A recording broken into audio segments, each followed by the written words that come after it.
Found my girlfriend cheating on me with my close friend. I have him arrested and ghosted her. My wife Rachel and I grew up in a largish town of close to 30,000 people. We knew each other at an early age, roughly 6 or 7, can't specifically remember. We were practically inseparable. At 16, we started dating each other. When we turned 18, we moved away for work in a city just a few hours' drive away. By 20, we were married and had bought our first house. At 22, we discovered that she was pregnant with a boy. It was then disaster struck about 5 weeks before she was due to go on maternity leave. A large shelving unit collapsed and crushed her. I was told that both her and our child were killed instantly. 2 of her colleagues had also been injured in the accident. One left paralyzed, the other losing his leg after it had to be amputated. The company she was working for had, in a cost-cutting measure, decided to continue using old shelving that had been written off as unsafe instead of replacing it. I still haven't quite forgiven those executives and management personnel that made that decision, because they cut short the love of my life as well as killing our unborn child. It wasn't long after I was told I had a choice on how to proceed with what our company called compensation, but I called it blood money. They wanted to settle out of court to avoid a lawsuit. I, on the other hand, was out for their blood. Just to clarify here, this is not the revenge. This is still backstory. Fortunately, due to the coverage that it got, and involving several politicians, the case was settled quickly in court, roughly 3 years, in which the payout for all parties was close to 10 times the amount that they had initially offered. A lot of fines were given to them for breaches on work, health and safety, executives were sacked, others were jailed, etc. At this time, I was still working my job in telecommunications. My mother, bless her soul, had moved in while all this was happening to help me. I think I would have fallen apart if she hadn't been as involved as she was. It was around this time I was offered a promotion, but it involved a lot of travel around the state. I made a request to have an office in my hometown's branch, as I wanted to not only take care of businesses in the state, but also in my hometown, as there was no business representative located there, to which they agreed. After a few months, we settled into a routine of 1 to 2 weeks in the city office, 1 week in my hometown, and 1 to 2 weeks visiting the rest of the state. After a year, I decided to buy a house in my hometown, so I wasn't having to stay at my parents' place every week or so, that I was home and that I could come and go as I pleased. This is important for later in the story. It is about 4 years later that our story begins. Sorry if the backstory was a bit long. I had just returned from one of my trips on Friday and was checking in some stuff at my office when Harry, the branch's managing director, walked in. We had grown up together also, but had gone to different schools, but since coming back had developed a very close friendship. He asked how things were and then asked me if I wanted to come to a house party that he was having that evening. Short notice and all, but I said yes. I felt like a few drinks with friends were in order. It was there that Harry introduced me to Catherine. She was a new hire at the branch where my hometown's office was located and was getting to know everyone being new in town. We hit it off immediately. As much of a cliche as it sounds, it was almost as if Rachel was in front of me instead of Catherine. I won't bore you too much with the details, but after 2 years of dating, we decided to take the next step and she moved into my hometown's house. Everything up to this point had been going really well. Catherine and my parents got along, and Rachel's parents also approved and were happy that someone could make me just as happy as Rachel had done. All was going well for close to a year when things began to change. Skype sessions were cut short suddenly. Neighbors would tell me about how a car, described to me like it was Harry's, was always seen parked in the back alley near my house whenever I was away. Some clothes that weren't mine were in my wardrobe. All signs pointed to her cheating, but she said that nothing was happening. She said that Harry would come over occasionally to discuss business, etc., but never stayed the night. I chalked it up to me being paranoid and continued on as if nothing was wrong, but there was always this feeling that something wasn't right. It was close to 6 months after that I discovered that she had been lying to me. I had just finished closing a rather large contract with a new company and negotiations had wrapped up earlier than I had anticipated. So instead of sticking around for the next few days, I decided to pay for an early flight home and surprise everyone. Fast forward a few hours, and I drive into my hometown and down the alley behind my house so that I could get into the house without being seen and surprise Catherine. Some part of me was curious, however, as to whether this mystery car was there. Sure enough, there was a car that was blocking the back entrance gate. I was confused for a moment,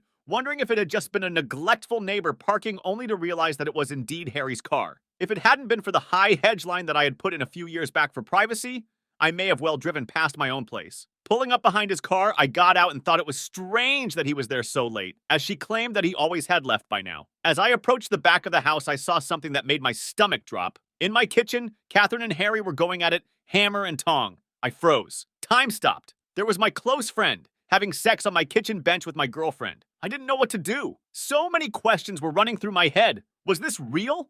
Or was I dreaming? Why were they having sex in my house? Feeling defeated, I turned and left without them seeing me. I sat in my car for what felt like an eternity.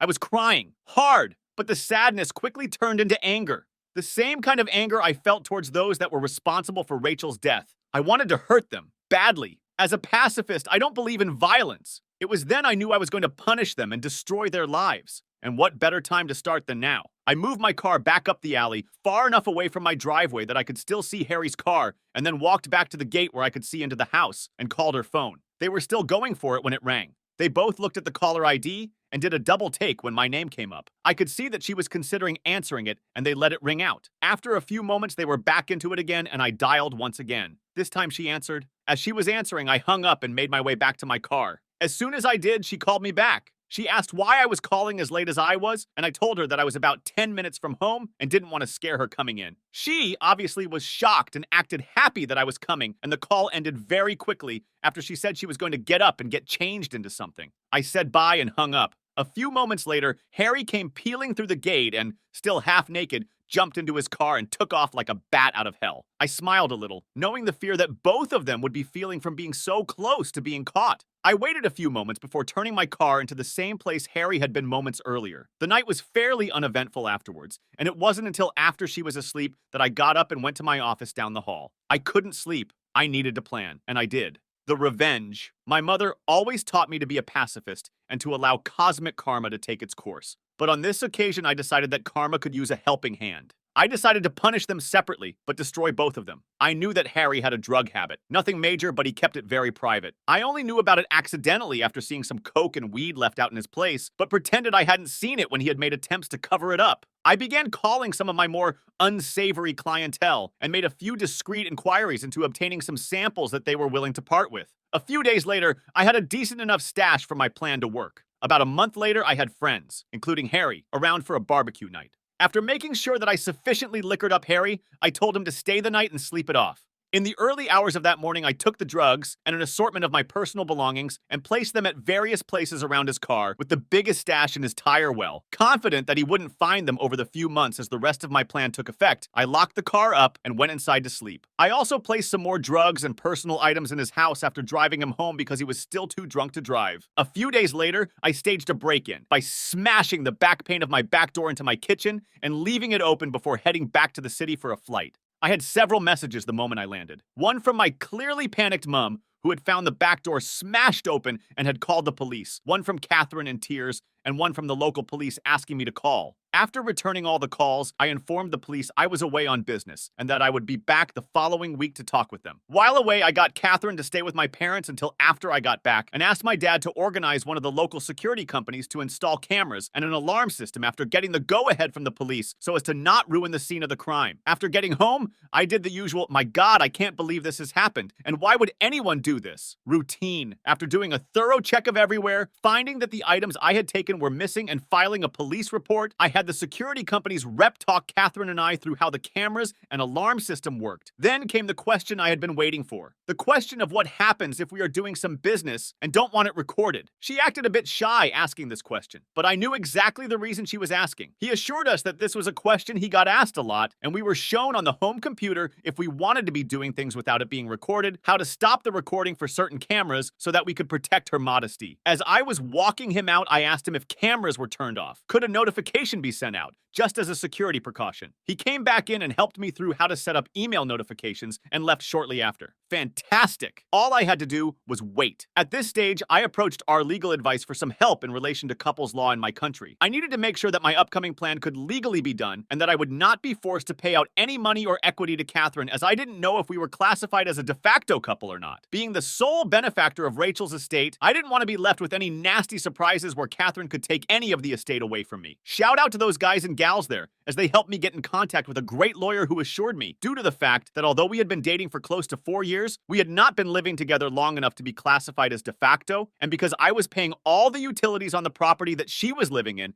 and didn't pay rent, showed that she had no legal standing to make a financial claim against me. Just to be sure, though, he drew up what I felt was a pretty ironclad document just in case there was any legal trouble. The following week, my work had approached me and offered me a promotion to move back to the city and run the team that I was a part of, meaning I wouldn't need to travel as often and be in the one location, and due to the success of being located in my hometown, that they were considering having 3 to 5 representatives spend 1 to 2 weeks in the larger surrounding towns, including my hometown as a part of my team. I said yes and began the process of beginning my transfer, which would take about 6 weeks. Perfect. More than enough time to gather all my evidence. Upon getting back to my hometown the following week, I began to start the rest of my plan. I asked Harry to approve 1 week's worth of vacation for Catherine for 2 weeks. I wanted to send her and a friend or two away on a retreat before I made the biggest decision of my life for a second time. He jumped up and gave me a huge hug, congratulating me on being prepared to take the leap again. I hugged him back tight, but not the way I think he imagined it at the time. He agreed and blocked out the week for me. I asked him not to say anything to anyone, as I wanted to make it as big a surprise as I could. I knew that it would spread like wildfire around the office regardless, but that was my plan. That night, I told Catherine that I had booked her and 2 friends to go to a tropical spa resort, all expenses paid for a week. No questions asked, pick 2 friends, and come back to the biggest surprise of her life. She screamed like a kid who had just been told that all the candy in the shop was hers to have. I then told her that the following week I was going to spend it in the city, preparing for a large client who was one of my biggest accounts and needed some people in my team to help before flying out the following week, and I wouldn't be home until the Monday that she was leaving, so I wouldn't be able to see her, which seemed to disappoint her, but I told her it would be worth it when she returned. What I failed to tell her was that I had decided to take 2 weeks vacation on the other side of the country, mentally preparing myself for the shitstorm that was about to erupt the moment she stepped foot on the plane, as well as enjoying my first stage of freedom. On Sunday, 2 weeks later, I flew back and began driving home. Once getting there, I did a quick pass by my house, and sure enough,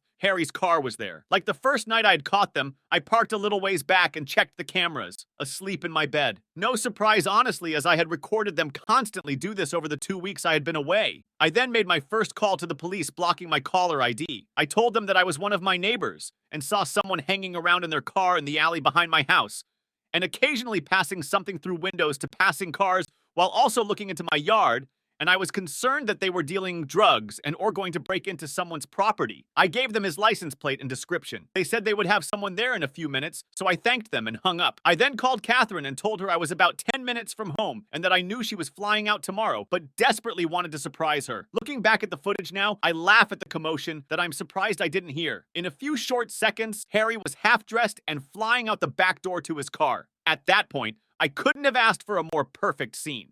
As Harry was peeling away, one of the police cars rounded the corner behind me, saw Harry driving away fast, and gave chase. After pulling in, greeting an excited Catherine, and doing all the couple things, she fell asleep again. I, on the other hand, couldn't sleep a wink. The next day, her and her friends were bundled into a car. After they drove away, I had to wait a few hours, but I began to execute my plan. I called my friend, who was a removalist, and apologized for the late notice, but needed my place packed and moved on Friday. After agreeing on a time, I told him that he would need to take certain boxes to a storage facility, which he said wasn't an issue. Then I began packing Catherine's belongings. Later that day, I got a call from the police for me to come and identify some property that they had apprehended from a suspect the previous night that fit the description of property I had reported stolen. I grinned to myself, happy that my plan for Harry had grown to fruition, and replied that I would be there shortly to collect it. Of course, when I got there, some of the items were still unaccounted for, due to the fact that they must have still been in his house and they hadn't searched there yet. By this stage, the town was buzzing with news.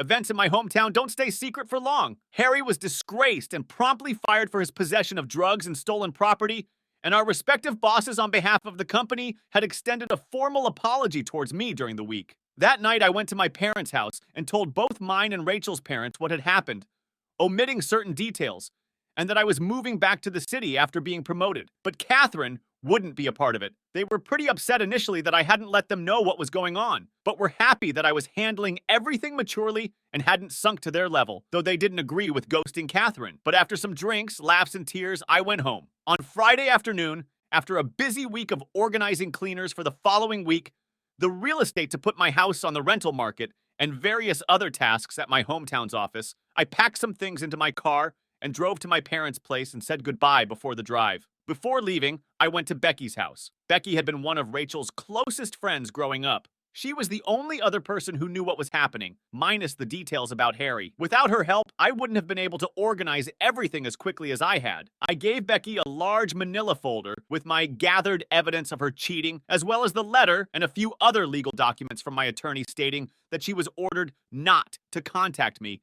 and the details of how to access her belongings located at the storage unit I had rented out. After a quick goodbye, I left and drove back to the city. On Sunday, I woke up to several missed calls, voice messages, and text messages. Turns out, Catherine had come home early after being alerted to something being afoot in town, only to find an empty house and a for rent sign out the front. Freaking out, she had gone to my parents, who closed the door on her the moment that they answered, forcing her to call everyone until she managed to somehow be contacted by Becky and told that she had a package for her. I was told that she didn't take too well to that, as I fully well knew at that point from the numerous angry texts and voice messages from her accusing me of setting up Harry, of being deceitful, etc. I was worried that she might show up at my front door, but nothing ever happened.